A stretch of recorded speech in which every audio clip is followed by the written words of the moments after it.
Aloha, I'm Representative Kymberly Pine, and I want to thank you for joining us for this segment of Time with Kymberly Pine.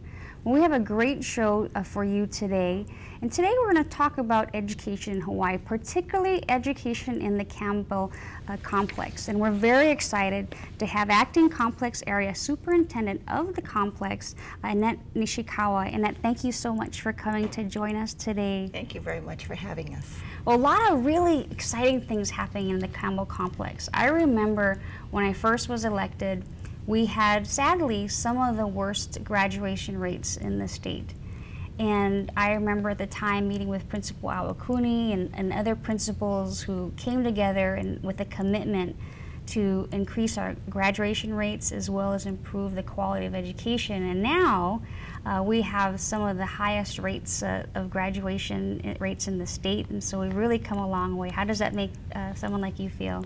Well, I've been watching it from the sidelines as a principal too, and I'm very proud of Campbell. Now that I'm the complex area superintendent, I see the work that they do, and it's like juggling balls all over the place and keeping them afloat all the time just so that the kids can get what they really deserve. And they've been doing a lot of really neat things. They were one of, I know, the first schools to have the International Baccalaureate program. Right. And I know now the other schools, and especially the elementary schools, are trying to implement that program so that there's a cohesive educational philosophy in the complex. So tell us what that's all about. Well, the IB program was started at Campbell, and they are certified to carry that label. This past school year, Iroquois Point was interviewed, and they have gone through a rigorous preparation period to become IB certified as well.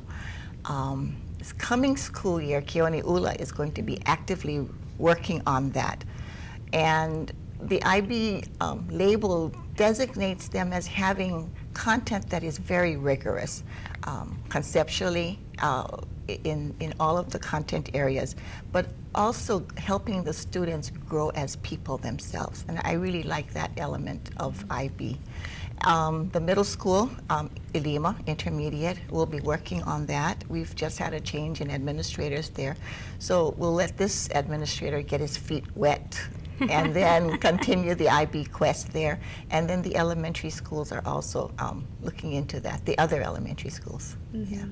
So it'll run K to 12. Okay. So what's different though? What's more rigorous about it? What kind of things do they do that would be different from a non-IB school? Well, one of the things that I really liked about it is that the students are prepared to talk in public about something that they have researched, had great thought about, reflected on, and then presented this information. The other week, I was able to go to the project presentations by the 6th graders at Iroquois Point Elementary. And to see the students standing there with the knowledge that they had researched, with poise and confidence, be able to present to any adult or any child who came up to them to ask questions, I think is one of the things that every one of our students needs to be able to do. Because as you go out into the world of work, you have to present yourself. And your interviews, you're working with people, the collaboration that needs to happen in order to get a project done, those are things that are being looked for in the workplace. And this is what IB can bring to the school. The concepts that they study through social studies brings in skills from language arts, brings in skills from science and math as well. So the content can be integrated. It takes a lot of money, it takes a lot of time, it takes a lot of dedication from the teachers. But all of them who have gone into the program find that it's very worth it, and it's for the kids. I went to the science fair as well, and so for the audience, what they have is in the cafeteria, all the students are lined up in kind of a U-shaped form. They have their poster boards about their science project. They have their different member teams, and I remember particularly the dog shelter team. There was a group of girls, and I was surprised. They actually memorized about a 5 to 6 minute presentation, and they were 6th graders in elementary school. Yes. And as I walked along, I was surprised where kids actually would come up to me, and they all knew who I was. So if I was them at their age, I would be scared to talk to a elected official. But they would pull me aside and they would shake my hand and said, "Representative Pine, we would like to share with you our project." And they were just extremely thorough. I grilled them on questions and they answered every single one. And that's what I did when I went to the IB presentation as well.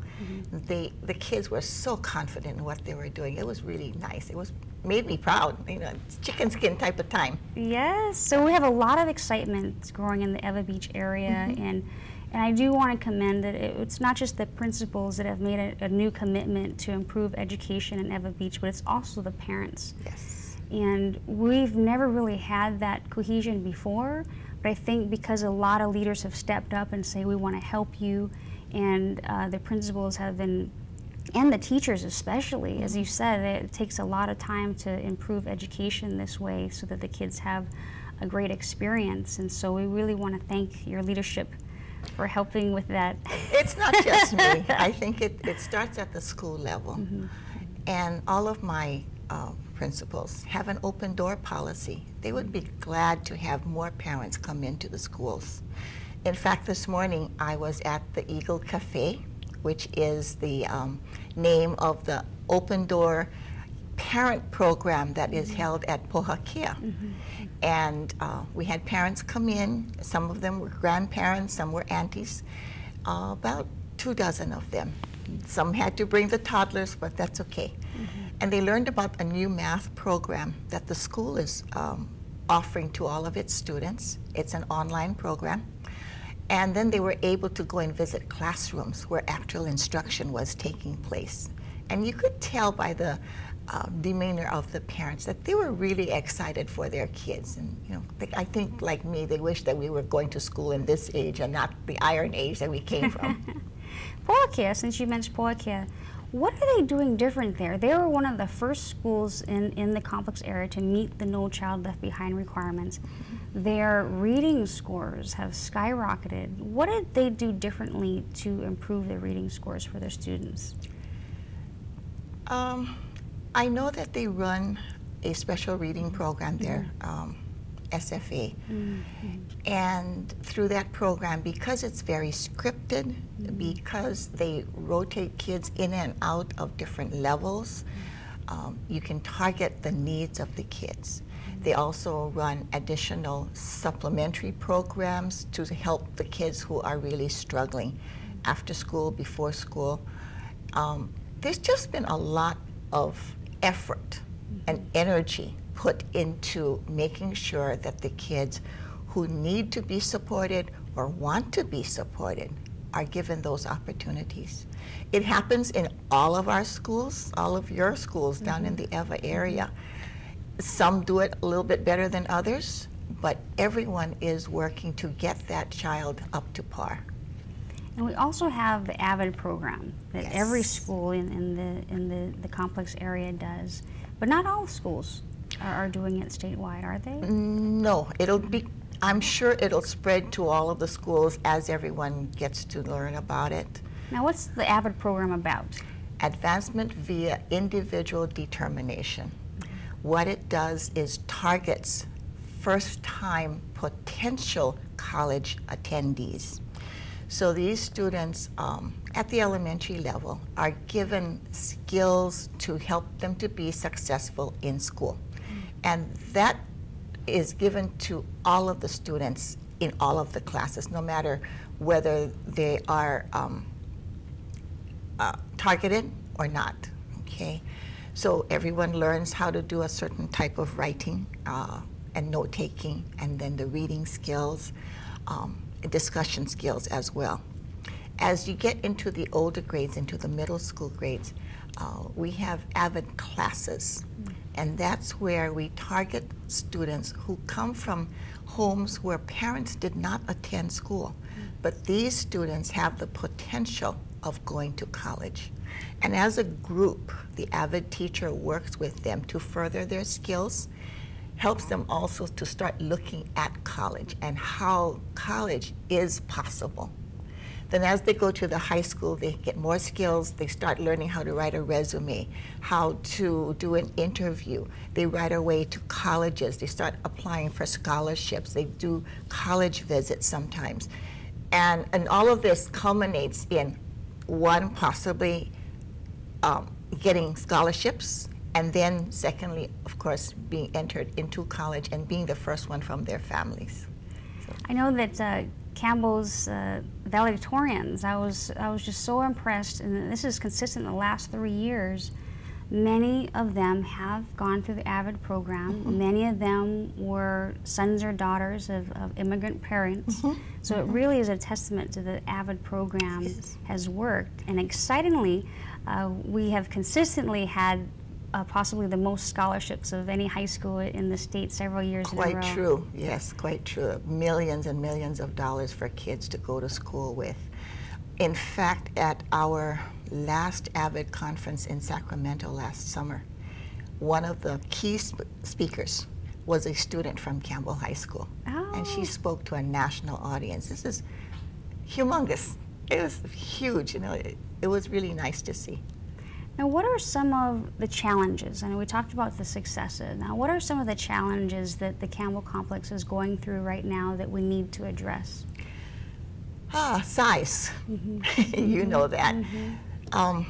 Some of our schools are large, over capacity, and some are not as large. They have just the right number to manage. In the newer development areas, we have heavy population of students. And recently, we've had to move some of the student population around to have a more even balance of students at 2 of our elementary schools, Ewa Beach and Ke'oni'ula. I think if the legislature, asking you for the support in that, if the legislature can see to support the 3rd increment of Ewa Mackay Middle School, then we could move our 6th graders to the middle school. And the other half of Ewa that goes into Ilima, we can establish that as a middle school. And then you'll lower the student population at your elementary schools.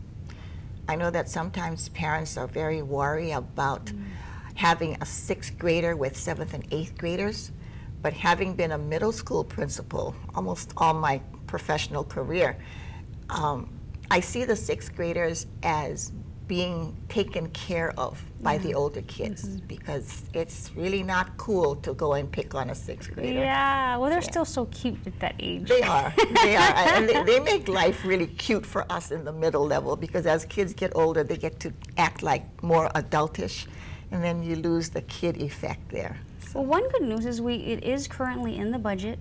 As it's going through the legislature, it came from the governor's office, and it was in the budget. It was a top priority CIP project, and we're crossing our fingers. But the one good thing about this session is our top priority to stimulate the economy is to push capital improvement projects that are necessary and needed and actually shovel ready, and that's definitely a shovel ready job. Well, I want to switch to some other accomplishments, not just in the classroom, but on the field. Yeah. And we recently welcomed Campbell High School cheerleaders who won a national championship, and we're just going to show a video real quick for you. And this is them being part of the Gator Bowl Championship, and they really made us proud. And a lot of these young women, they are very successful in school. They have grown from a small cheerleading team to, I think, over 30 now. And so they certainly have made us proud. Other really exciting things that have occurred at Campbell High School are JV wrestling boys and girls are OIA champions, and we're very excited about that. I went to go speak to Campbell High School this morning, and one of the girls doing a presentation was from the wrestling team, and that was in Teacher Rosenlee's class. And I was very surprised. It reminded me of when I went to visit the 6th graders at Iroquois Point Elementary School. I went to Mr. Rosenlee's class, and there was 3 presentations. want to basically to convince me to vote a certain way at the legislature, and I couldn't believe how smart they were. But they all had their presentations. One was to have safe havens for the homeless, and that's a very controversial issue here at the state capitol, because safe haven basically is creating a park or a community area where homeless can go if they don't want to go to a homeless shelter. But they had all their talking points in hand, and we debated a little bit, and then another was about to legalize fireworks again. That was the most controversial topic, but I thought that they presented some very good arguments, and they're going to get back to me about some of the things that they didn't convince me on. And then finally, something that maybe we can talk about, and it was a very interesting issue to me, they had presented to the legislature, and it got stalled in committee, to allow those students who are currently in extracurricular sports activities to count that as a PE credit. And they said instead they wanted to take AVID classes and things like that during the school day. Yeah. And I told them that the most controversial topic about that was that coaches for football and other teams, they don't have physical education background. It's one of the things there. The other is that we have standards in physical education that must be taught. And those standards are not necessarily targeted when you have a community sport. I coached community sports for 14 years, both softball and soccer for my own kids, as well as everybody else's kids who was on the team. And it's very different from working with them as a physical education teacher. So you have the standards there, and they have to meet those standards in order to get the credit. So yeah, it's pretty difficult. So they are, what I recommended to them, if they really want to fight for this issue, they're going to go talk to all the physical education teachers and convince them to come later in the school day and somehow integrate their teaching with the coaches. And so I thought that was a very ambitious idea. Yeah, that is a good idea. So that just shows you how smart our Campbell kids are. Now, so we have, one of the things that we're doing to alleviate some of the high number of student volume at Campbell is we have a new building coming up. When is that going to be done? Do you know? Oh, it's almost finished. I know they have planned something for this school year within the next couple of months as a dedication. I don't remember offhand exactly what that day is. It's almost there, though. I got to walk by there. Yes, yes. I got to see through the screens for the first time a couple weeks ago. Yes, it really is a beautiful building. Is that going to help, though? I get the sense that we just became the largest school. Yes. We passed Waipahu this year, and is that going to be enough, though? It's going to help a little bit. Last year, I borrowed from Ilima Intermediate, which is right next door, a portion of the school that was not being utilized for classes because Ilima had lost half of its student population to Ewa Mackay Middle School. So we have, I think, 4 classroom building that is moved over just by virtue of relocating fence lines over to Campbell High School. And then we were also able to relocate another set of fences so that a portable that was being borrowed from Pohakea is returned to Pohakea for their population needs. There's a little bit of creative movement there. I don't think we are going to be able to satisfy all of Campbell's needs with that one building, but it certainly does help. It's certainly coming at the right time that we surpassed Waipahu. Well, I want to just name a couple of really neat things that are going on in our complex area. Ewa Beach Elementary, of course, named a Blue Ribbon School since 2009. They have also increased their test scores in reading dramatically. And Ewa Elementaries, they've really just, what impresses me every year is they also have a very large student population, a very large immigrant population, yet they still continue to do well. And their Lincoln Day program is probably one of the classiest Abraham Lincoln Day programs that we have in the state. And Ewa Mackay Middle School, what are some of the things that they're doing now that they're open and they're up and running that's different from some of the other schools? Their emphasis on the environment and being green, I think, is at the forefront of all the academics that they do. They've started a discussion as of last year, a discussion with the high school, because all of Ewa Mackay as well as Ilima will feed into Campbell High School. So they've started it from the middle, leading from the middle, and trying to align what they do at the middle level with what is being done at the high school, so that the kids are given a seamless transition from one level to the next. And then we'll bring in the elementary schools so that we can have that transition from the first level, which is elementary, into the middle, and then from the middle into the high school. That I think will help the students be more successful, like the AVID and the IB programs. You know, it's there to help the student. And we expect the student, of course, to be a 50-50 partner with this. And if they're not willing, it's really difficult. But many of the students have changed their attitudes about learning, and they want to be, and they want to do better. So that, I think, is key to all of education. Ewa Mackay, being a brand new school, is air conditioned as well, so that helps with the environment. Because kids come in from recess or from lunch. They don't even have to go outside for lunch, but when they come in from the outdoors, it's hot and sweaty, and if you enter into a hot and sweaty room, then learning doesn't take place at its optimal level. Yeah, the kids at Campbell are still fighting for air conditioning, Yes. except the new building does have air conditioning, so everyone's going to be trying to get good grades to get into that building. Honolulu Elementary School, they've really done a great job with their technology. Yes. The kids know how to do film productions, and they know how to use the internet. They have incredible facilities in terms of computers. And what brought that about, or what is their future goals to do with that? Many of the initiatives in all of our schools, and Holomua's too, start with teachers doing research, going to conferences, seeing what's out there and how they can apply this to the school and to the students. And I'm sure that's where Holomua got their ideas from.